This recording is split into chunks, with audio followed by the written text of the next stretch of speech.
السلام علیکم ورحمۃ اللہ وبرکاتہ۔ آج ہم تاریخ کے جس واقعے پہ بات کریں گے وہ واقعہ بہت اہم ہے، کیونکہ اسی کی وجہ سے پھر اللہ تعالیٰ نے سورہ النور کی آیات نازل کیں اور باقاعدہ ایک قانون بنا۔ یہ واقعہ ہے واقعہ عفق۔ اس کا حاصل یہ ہے کہ رسول اللہ صلی اللہ علیہ وسلم جب بھی غزوات میں جاتے تو اپنی ازواج مطہرات کے درمیان قرآن اندازی کرتے، اور جس بھی زوجہ کا نام نکلتا آپ صلی اللہ علیہ وسلم اس زوجہ کو اپنے ساتھ غزوے میں لے کے جاتے۔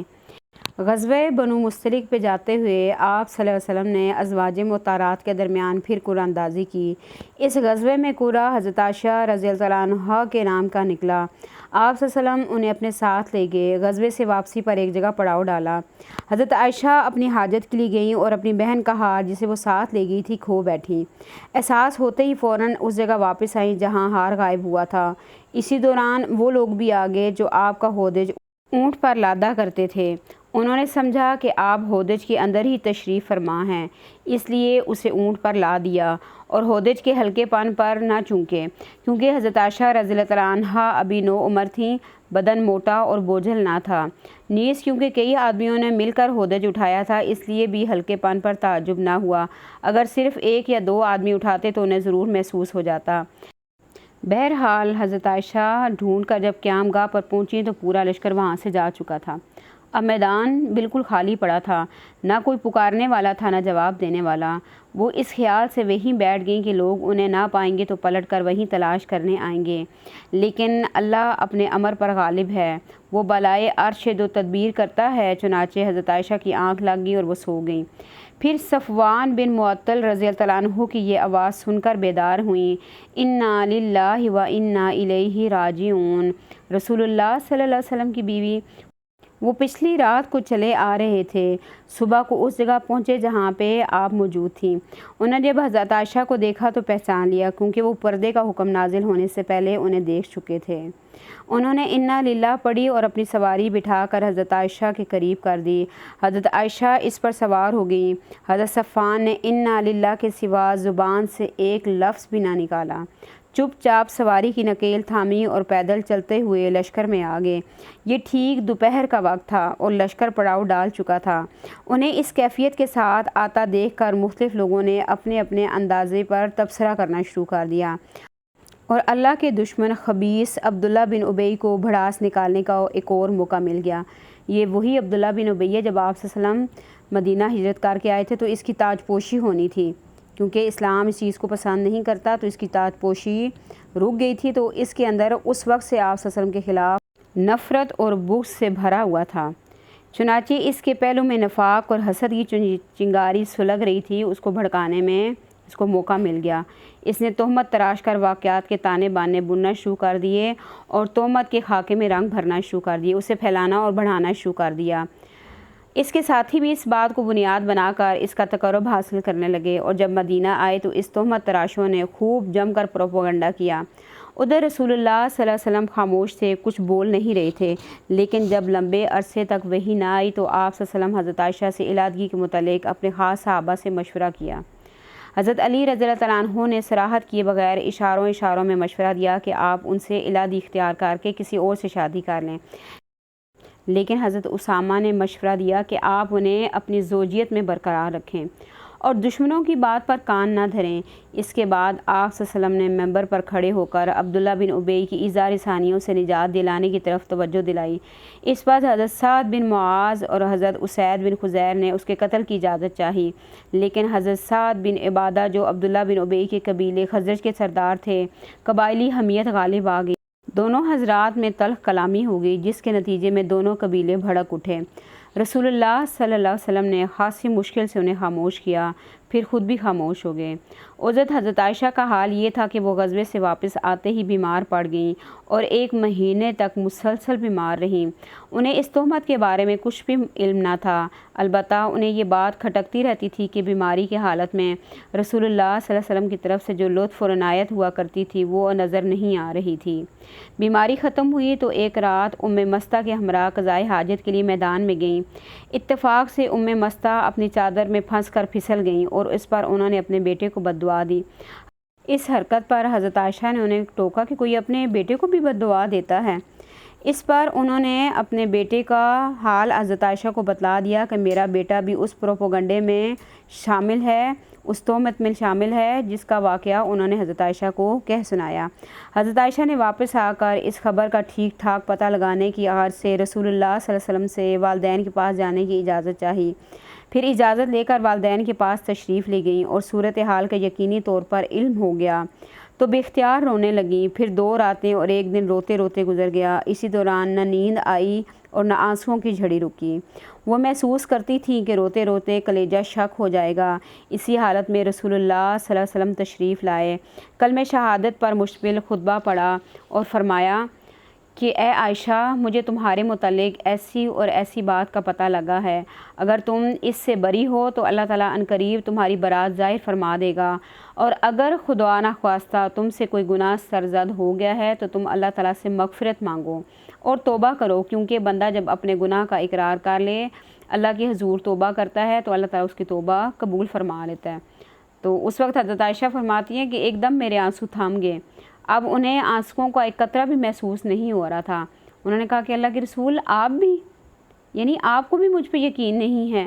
انہوں نے اپنے والدین سے کہا کہ وہ آپ کو جواب دیں، لیکن ان کی سمجھ میں نہ آیا کہ کیا جواب دیں۔ اس کے بعد حضرت عائشہ نے خود ہی کہا، واللہ میں جانتی ہوں کہ یہ بات سنتے سنتے آپ کے دلوں میں اچھی طرح بیٹھ گئی ہے اور آپ لوگوں نے اسے بالکل سچ سمجھ لیا ہے۔ اس لیے اگر میں یہ کہوں کہ میں بری ہوں، میں بے گناہ ہوں، اور اللہ خوب جانتا ہے کہ میں بری اور بے گناہ ہوں، تو آپ لوگ میری بات سچ نہ مانیں گے، اور اگر میں کسی بات کا اعتراف کر لوں حالانکہ اللہ تعالیٰ خوب جانتا ہے کہ میں نے یہ کام نہیں کیا، تو آپ لوگ اسے صحیح مان لیں گے۔ ایسی صورت میں واللہ میرے لیے آپ لوگوں کے لیے وہی مثل ہے جو حضرت یوسف علیہ السلام کے والد نے کہا تھا۔ کیا کہا تھا؟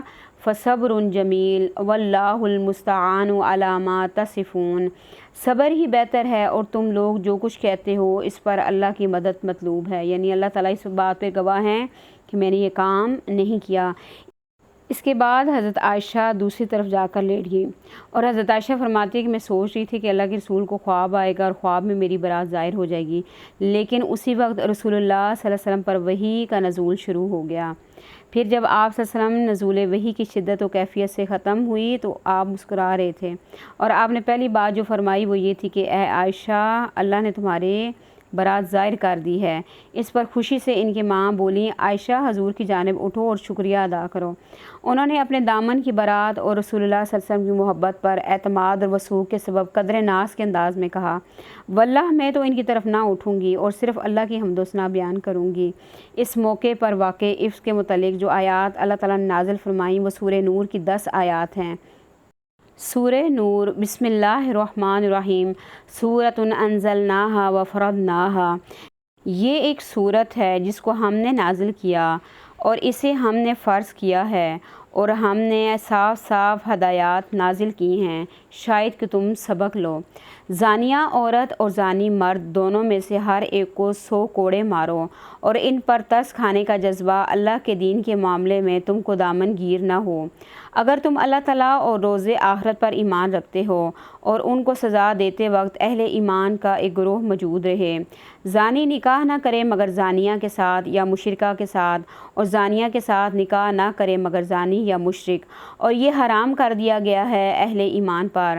اور جو لوگ پاک دامن عورتوں پر تہمت لگائیں پھر 4 گواہ لے کر نہ آئیں، ان کو 80 کوڑے مارو اور ان کی شہادت کبھی قبول نہ کرو، اور وہ خود ہی فاسق ہیں سوائے ان لوگوں کے جو اس حرکت کے بعد تائب ہو جائیں اور اصلاح کر لیں کہ اللہ ضرور ان کے حق میں غفور و رحیم ہے۔ جو لوگ اپنی بیویوں پر الزام لگائیں ان کے پاس خود ان کے اپنے سوا دوسرے کوئی گواہ نہ ہوں تو ان میں سے ایک شخص کی شہادت یہ ہے کہ وہ 4 مرتبہ اللہ کی قسم کھا کر گواہی دے کہ وہ اپنے الزام میں سچا ہے، اور 5ویں بار کہے کہ اس پر اللہ کی لعنت ہو اگر وہ اپنے الزام میں جھوٹا ہو۔ اور عورت سے سزا اس طرح ٹل سکتی ہے کہ وہ 4 مرتبہ اللہ کی قسم کھا کر شہادت دے کہ یہ شخص اپنے الزام میں جھوٹا ہے، اور 5ویں مرتبہ کہے کہ اس بندی پر اللہ کا غضب ٹوٹے اگر وہ اپنے الزام میں سچا ہو۔ تم لوگوں پر اللہ کا فضل اور اس کا رحم نہ ہوتا اور یہ بات نہ ہوتی کہ اللہ بڑا التفات فرمانے والا اور حکیم ہے تو بیویوں پر الزام لگانے کا معاملہ تمہیں بڑی پیچیدگی میں ڈال دیتا۔ یہ ہیں وہ 10 آیات جو حضرت عائشہ کی برات میں نازل ہوئیں۔ اس کے بعد تہمت تراشی کے جرم میں مستہ بن اساسہ، حسان بن ثابت جو شاعر رسول تھے صحابی، اور حمنہ بنت جہش جو آپ صلی اللہ علیہ وسلم کی سالی بھی تھیں، ان کو 80 کوڑے مارے گئے۔ کیوں؟ کیونکہ جو الزام تراشی کی گئی تھی یہ بھی ان کے ساتھ شامل ہو گئے تھے۔ تو اگر زنا کی جھوٹی تہمت کسی پہ لگائی جائے اور جو اس میں شامل ہو جائے، اس کی سزا یہ ہے کہ انہیں 80 کوڑے مارے جائیں۔ البتہ خبیث عبداللہ بن ابی کی پیٹھ اس سزا سے بچ گئی، حالانکہ تہمت تراشنے میں وہی سر فہرست تھا۔ اسی نے اسی معاملے میں سب سے اہم رول ادا کیا تھا۔ اسے سزا دینے کی وجہ تو یہ بھی تھی کہ جن لوگوں پر حدود قائم کر دی جاتی ہیں وہ ان کے لیے آخرت کے عذاب کی تخفیف اور گناہوں کا کفارہ بن جاتی ہے، اور عبداللہ بن ابی کو اللہ تعالیٰ نے آخرت میں عذاب عظیم دینے کا اعلان فرما دیا تھا، یا پھر وہی مصلحت کار فرما تھی جس کی وجہ سے اس کے اسلام دشمنی کے باوجود اسے قتل نہیں کیا گیا۔ حافظ ابن حجر نے امام حاکم کی ایک روایت میں نقل کیا ہے کہ عبداللہ بن ابی کو بھی حد لگائی گئی۔ اسی طرح 1 مہینے کے بعد مدینہ کی فضا شک و شبے اور قلق اور اضطراب کے بادلوں سے صاف ہو گئی، اور عبداللہ بن ابی اسی طرح رسوا ہوا کہ دوبارہ سر نہ اٹھا سکا۔ ابن اسحاق کہتے ہیں کہ اس کے بعد جب بھی کوئی گڑبڑ کرتا تو وہ خود اس کی قوم کے لوگ اسے عتاب کرتے، اس کی گرفت کرتے اور اسے سخت سست کہتے، اور اس کی کیفیت کو دیکھ کر رسول اللہ صلی اللہ علیہ وسلم نے فرمایا، حضرت عمر سے کہا، اے عمر کیا خیال ہے؟ دیکھو واللہ اگر تم نے اس شخص کو اس دن قتل کر دیا ہوتا جس دن تم نے مجھ سے اسے قتل کرنے کی بات کہی تھی، تو اس دن بہت سے ہمدرد اس کے اٹھ کھڑے ہوتے، لیکن آج انہی ہمدردوں کو اس کے قتل کرنے کا حکم دیا جائے تو وہ سب سے بڑھ کر پہلے اس کو قتل کریں۔ حضرت عمر نے کہا کہ واللہ میری سمجھ میں خوب آ گیا ہے کہ اللہ کے رسول صلی اللہ علیہ وسلم کا معاملہ میرے معاملے سے زیادہ برکت والا ہے۔ اب یہ جو واقعہ عفق گزرا ہے اس میں ہم دیکھیں کہ اس میں ہمارے لیے کیا نشانیاں ہیں اور کیا نصیحت ہے ہمارے لیے۔ نمبر 1، حالات کیسے بھی ہوں بیوی کو اپنے شوہر کے لیے بناؤ سنگھار کرنا چاہیے۔ اب دیکھ لیں جنگ کا موقع ہے اور جنگ کے موقع پہ بھی وہ اپنی بہن سے ہار لے کے گئی ہیں کہ میں وہاں پہ ہار جا کے پہنوں گی۔ نمبر 2، جو لوگ کہتے ہیں کہ دل کا پردہ ہوتا ہے، اب دیکھ لیں کہ وہ جو صحابی ہیں حضرت صفوان، وہ کہتے ہیں کہ پردے کا حکم نازل ہونے سے پہلے میں حضرت عائشہ کو دیکھ چکا تھا، لیکن جب پردے کا حکم نازل ہوا تو اس کے بعد پھر دنیا کی پاکیزہ ترین عورتوں نے پاکیزہ ترین مردوں سے پردہ شروع کر دیا۔ تو پھر ہم مسلمان خواتین کی زمرے میں آتی ہیں۔ پردے کا حکم 3 طرح کی خواتین کے لیے۔ نمبر 1، نبی کی بیویوں کے لیے یعنی ازواج مطہرات کے لیے۔ نمبر 2، نبی کی بیٹیوں کے لیے، اور نمبر 3، مومن عورتوں کے لیے۔ اور یہ جو تیسرا حکم ہے یہ ہمارے لیے کہ ہم اگر مومن عورتیں ہیں تو ہم نے کیا کرنا ہے؟ پردہ کرنا ہے۔ نمبر 3، بیماری کی حالت میں بھی شوہر اور بیوی کو ایک دوسرے کا خیال رکھنا چاہیے، کیونکہ نکاح کا جو رشتہ ہے وہ دنیا کا خوبصورت ترین رشتہ ہے۔ نمبر 4، اگر کوئی الزام لگ جائے یا کسی جگہ بے گناہ پھنس جائے تو یہ دعا پڑھیں، سورہ یوسف کی، فَصَبْرٌ جَمِیلٌ وَاللَّهُ الْمُسْتَعَانُ عَلَىٰ مَا تَصِفُونَ۔ نمبر 5، جب اللہ تعالیٰ پریشانی یا مصیبت دور کر دے تو سب سے پہلے کیا کرنا ہے؟ اللہ تعالیٰ کا شکر ادا کرنا ہے، اللہ تعالیٰ کی حمد و ثنا بیان کرنی ہے اور رسول پاک صلی اللہ علیہ وسلم پہ کثرت سے درود بھیجنا ہے۔ نمبر 6، سنی سنائی باتوں میں آ کر تہمت جیسے گناہ میں شامل نہیں ہونا۔ ہمارے ہاں کیا ہوتا ہے کہ اگر کسی کے بارے میں کوئی غلط بات پھیل جائے تو لوگ اس کو ایسے بیان کرنا شروع کر دیتے ہیں جیسے انہوں نے اپنی آنکھوں سے یہ سارا کچھ دیکھا ہو۔ اکثر الزام کس وقت لگائے جاتے ہیں یا تہمتیں کس وقت لگائی جاتی ہیں؟ جب رشتے کا معاملہ ہو، جب لوگ دیکھتے ہیں کہ کسی کی بیٹی کا اچھا رشتہ ہو رہا ہے تو اس صورت میں کیا کریں گے؟ فوراً سسرال والوں کو جا کے کہیں گے کہ یہ بچی تو غلط ہے، اس کے تو ناجائز تعلقات ہیں کسی کے ساتھ۔ اسی طرح اگر کسی کے بیٹے کا اچھا رشتہ ہو رہا تب بھی لوگ ناجائز تعلقات کا الزام لگا دیتے ہیں۔ تو ذہن میں یہ بات رکھیں، جو کسی کے اوپر بے گناہ جھوٹی تہمت زنا کی لگائے گا اس کی سزا یہ ہے کہ اس کو 80 کوڑے مارے جائیں گے۔ اب کیونکہ یہاں پہ اسلامی نظام نہیں ہے، 80 کوڑے نہیں مارے جائیں گے تو کیا ہوگا؟ قیامت میں سخت ترین عذاب دیا جائے گا۔ ایک روایت میں یہ بھی آتا ہے کہ آپ صلی اللہ علیہ وسلم نے فرمایا، جو کسی کے اوپر زنا کی جھوٹی تہمت لگاتا ہے اس کی اگر عبادت 80 سال جتنی ہوگی تو 80 سال جتنی عبادت اس کی ضائع ہو جائے گی۔ مومن مرد یا عورت پر تہمت لگانے والا قیامت کے روز اہل جہنم کے لہو اور پیپ میں قیام کرے گا۔ حضرت عبداللہ بن عمر رضی اللہ تعالیٰ عنہما کہتے ہیں کہ میں نے رسول اللہ صلی اللہ علیہ وسلم کو فرماتے ہوئے سنا ہے، جس نے کسی مومن کے بارے میں وہ بات کہی جو اس میں نہیں تھی تو اسے اللہ تعالیٰ جہنمیوں کی پیپ اور پسینے میں رکھے گا، الا یہ کہ وہ توبہ کر لے۔ اسے ابو داؤد نے روایت کیا ہے۔ اس لیے بولنے میں بہت احتیاط کریں۔ یہ سورہ نور کی 10 آیات ہے، اس میں لعان کا قانون بھی ہے۔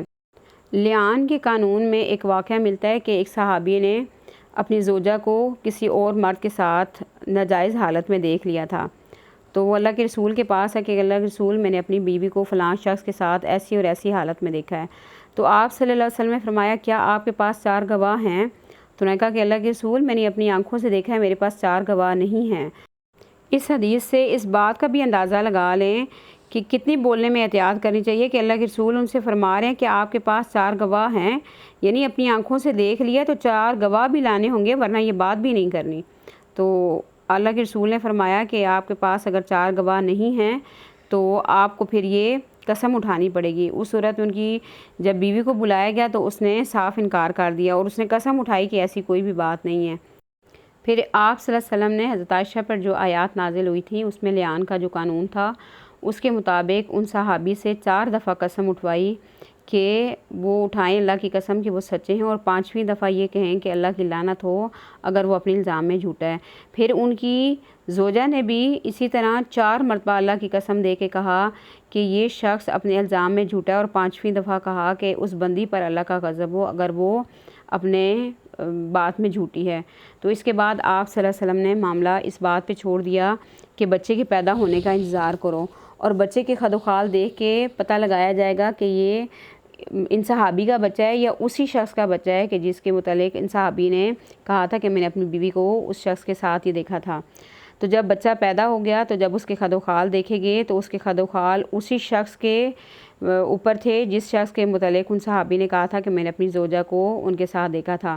تو آپ صلی اللہ علیہ وسلم کو اس پہ بہت غصہ آیا، لیکن آپ صلی اللہ علیہ وسلم نے ان کو اس لیے کچھ نہیں کہا کہ اس نے اللہ کی قسم اٹھائی ہوئی تھی۔ تو اس بات سے بھی یہ بات پتہ چلتی ہے کہ کتنا سخت گناہ ہے کہ کوئی کسی کے اوپر اس طرح زنا کی تہمت لگائیں۔ تو جب بھی بولیں سوچ سمجھ کے بولیں، اور اگر آپ کے سامنے کسی کی بیٹی یا کسی کے بیٹے اوپر یا کسی عورت کے اوپر الزام لگایا جا رہا ہو، اس طرح بدکاری کی تہمت لگا رہی ہو، تو آپ فوراً اس بندے کو وہاں سے روک دیں۔ اگر آپ اس بندے کو چپ نہیں کروا سکتے تو خود اس محفل میں سے اٹھ جائیں اور کہیں کہ اللہ تعالیٰ میں اس چیز سے بری و ذمہ ہوں۔ اللہ تعالیٰ سے دعا ہے کہ اللہ تعالیٰ ہمیں اپنے زبان کی حفاظت کرنے کی توفیق عطا فرمائے۔ وآخر دعوانا ان الحمد للہ رب العالمین۔ السلام علیکم ورحمۃ اللہ وبرکاتہ۔